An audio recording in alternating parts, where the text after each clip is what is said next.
Hello.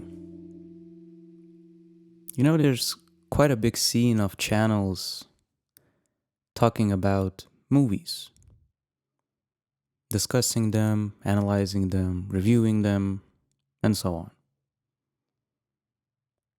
And yet, at least myself, I am not familiar with any, or at least I'm not engaged in any channels or people discussing books.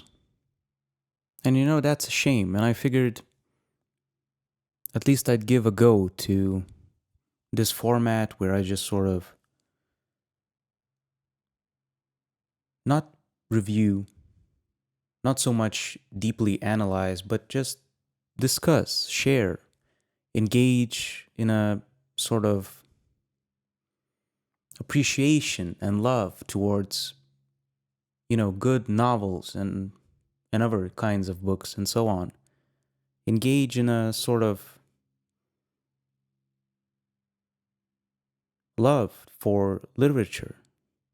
Because I feel that, although recently, I guess it's sort of literature had a bit of an impulse as an art form, a little bit of a revival.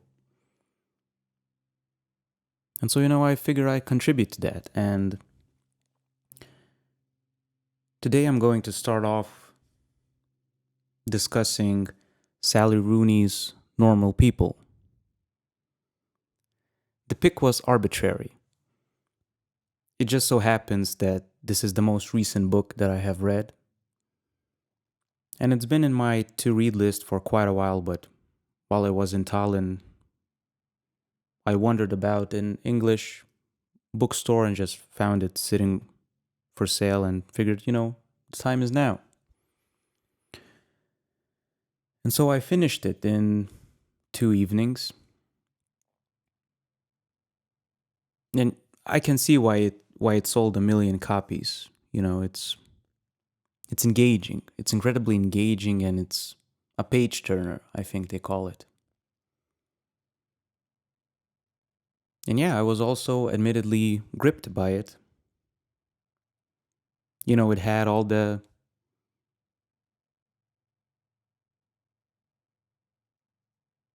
necessary features for me to grab onto it. It had a romantic story. It was easy on the eyes. What I mean by that, it was easy to read. It's not a tough read. It's not, it's not Nietzsche or Kant and people like that. It's a very comforting read. A sort of warmth falls over you. The characters, you empathize with them. It brings you memories of your teenage years. They go through hardships, but they're not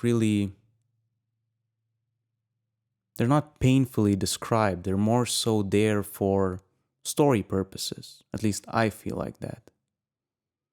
I feel like the hardships weren't very engaging for me.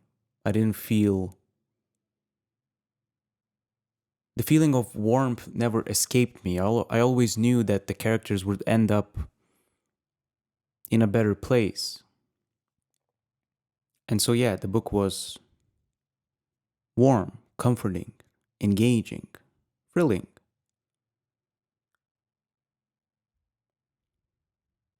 Horny, very, very horny, romantic. Even though the ending, you can sort of see and you can sort of interpret that this book falls under the new wave of anti-romantic novels and also movies like 500 Days of Summer, that sort of thing.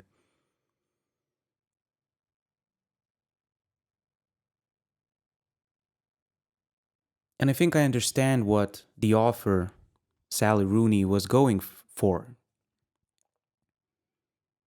She was, at least in my understanding of it, she was trying to unravel and paint the picture of, the randomness of life, the arbitrariness. The main guy, he goes to study just following his crush. He goes to Dublin instead of somewhere else, and things just sort of happen. And I understand what she, at least I think, what she was going for with that.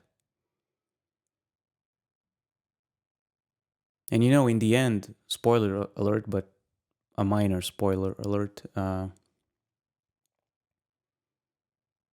it ends off with the thought that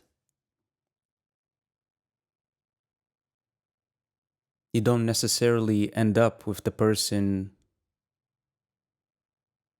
that you feel is right for you, that you feel is your soulmate, that you feel a special sort of bond with.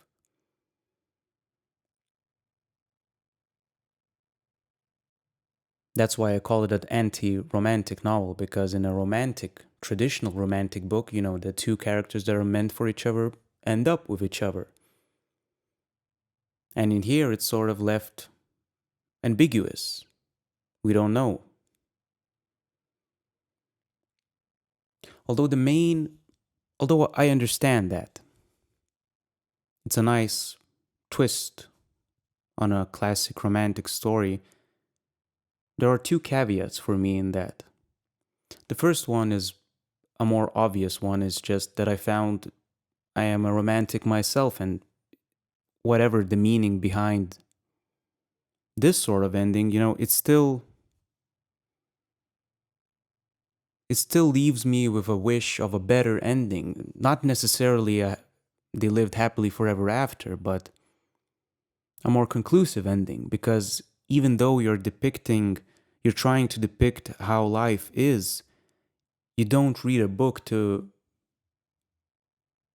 experience life. You read a book to more so transcend it, That's why we wish for the good guys to end up in a good place and for the bad guys to end up in the bad place, because that's not how necessarily it is in life. And we wish for an ending,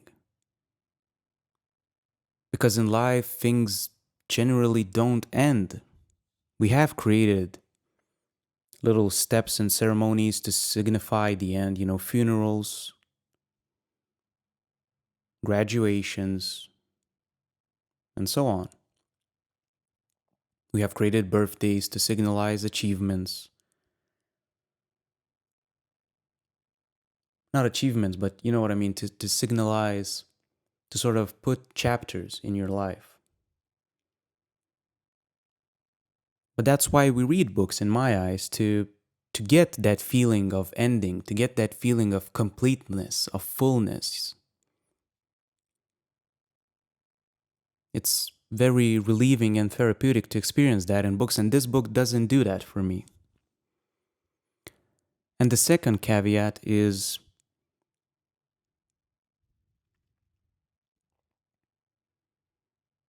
I don't feel the reasons behind their constant separation and getting back together are meaningful. They don't seem, I get that she was probably going for encapsulating that arbitrariness and randomness, as I've said, but it's there's sort of a conflict for me, because this book tries to depict life as it is, and at the same time, in those separations, I don't feel that that's how life is. I don't feel that the reasons that people separate, at least not in my experience, are so random, and one conversation that didn't end up the right way decides your breakup, and so on. And at least I didn't relate to that. I'm not sure how you felt about it, or if you haven't read it, how you would feel about it, but that hasn't been my life experience. And it sort of took me out of the book, because everything else was so natural, so real feeling, especially the dialogue.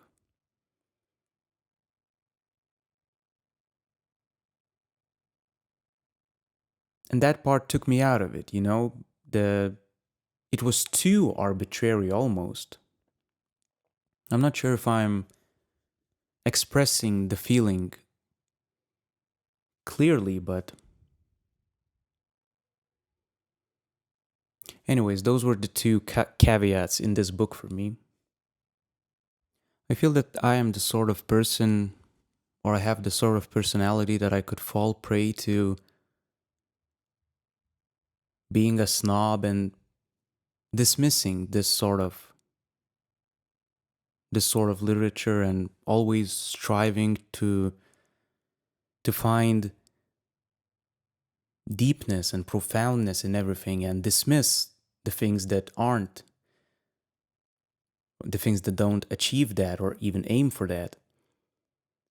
And you know, this book is a good example of that, because it is not deep and profound, and I don't think it strives to achieve that even.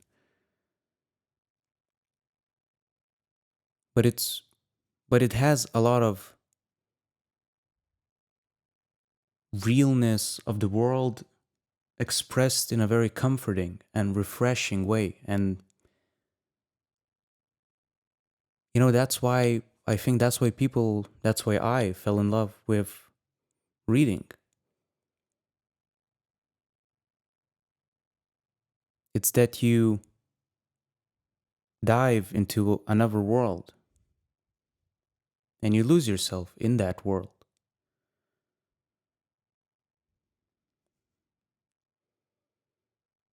And the various books provide various worlds. A world of Remarque is different from that of Orwell. And those worlds are incredibly different from someone like Rooney.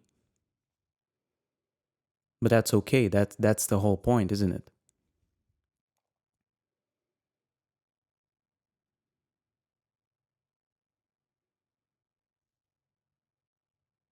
That's all I have to say for this one. Happy reading.